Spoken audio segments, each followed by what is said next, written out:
sa Facebook, sa TikTok. Mamaya, may live tayo.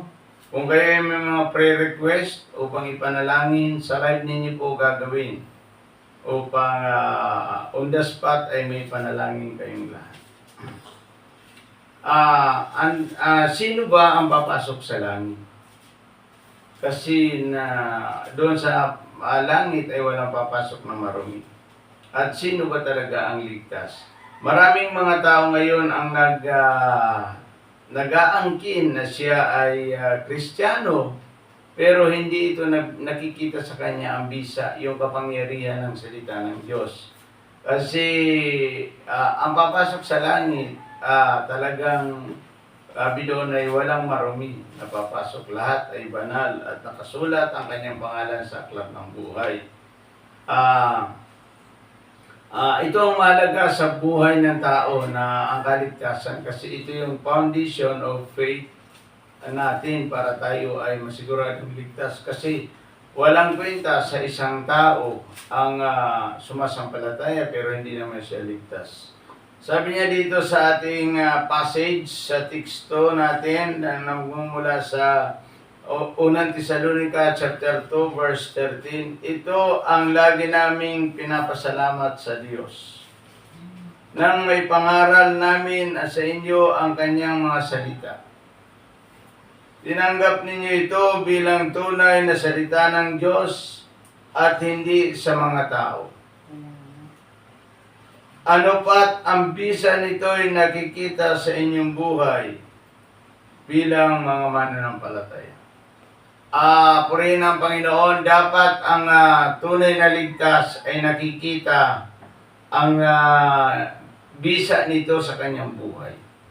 Ano ba ang ibig sabihin ng bisa nito? Ang ibig sabihin nito, nakikita ang salita ng Diyos sa kanyang buhay na siya ay binago ng Diyos. Nai-apply ito sa kanyang buhay kasi mayroon kung hindi naman natin ito ina-apply ang salita ng Diyos sa ating buhay bilang Panginoon at tagapagligtas ng ating buhay, wala itong bisa at walang kapangyarihan sa ating buhay. Basta lang tayo, sabihin natin, mananampalataya ako. Pero wala naman itong bisa. Anong kabuluhan ng iyong pananampalataya? Wala itong bisa. Wala itong bisa sa iyong buhay. Dapat magkaroon ito ng bisa sa iyong buhay. Una, mayroon tayong binagong buhay. Binagong buhay na dati ay ganito tayo. Ngayon sumampalataya tayo kay Kristo, iba na ang ating buhay. Yun ang ibig sabihin na mayroong dapat bisa ang pananampalataya natin sa Diyos. Huwag ninyong mahayaan na mawala ng bisa itong pananampalataya natin na para bang walang bisa ang ating pananampalataya sa Diyos. Purihin natin ang Panginoon at pasalamatan.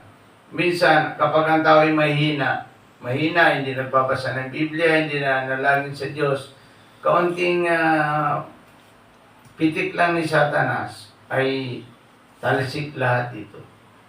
Nakita mo, minsan may gawain sa Diyos, magliligalig lang ang mga hindi sumasampalataya, ikaw na parang sabi mo sumasampalataya ka, apektado ka tuloy.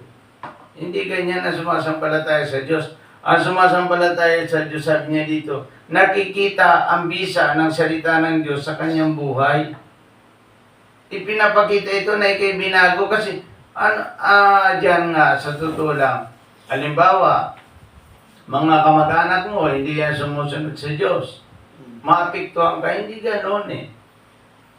Kasi sabi ng Biblia ng Ezekiel chapter 2 verse 7, kapag sinabi mo na ang dapat niyang gawin at ito ay hindi niya ginawa, wala ka na doon. Labas ka na doon. Labas ka na doon. Kaya lang mahalaga lang, iyong pinapagawa sa iyo ng Diyos. Kaya hindi mo magagawa ang mga dapat mong gawin kung hindi nakita sa iyo ang bisa ng salita ng Diyos. Ito ba yung may bisa sa ating buhay? Kaya ba nating ipaglaban ang ating sarili? Napapagalingin tayo ng Diyos? Kaya ba nating ipanalangin ang ating kapwa na sila ay gumaling sa Panginoon? Gumaling sila sa karamdaman sa pamamagitan ng ating Diyos? Kasi sabi dito, sumasampalataya sila hindi sa tao, kundi sa salita ng Diyos. Ang bisa nito ay nakikita sa kanilang mga buhay. Yun ang mahalaga eh. Nakita sa atin na ang bisa ng salita ng Diyos. Yung bisa ng salita ng Diyos na yun ang nagbago sa ating buhay. Pues, ngayon nagbago tayo at binago tayo ng Diyos.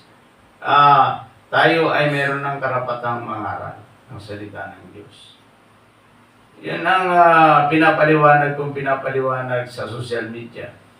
Na lahat ng maaaring mangaral, yung mga taong binago ng Diyos at naranasan niya ang kapangyarihan ng Diyos na bumago sa kanyang buhay.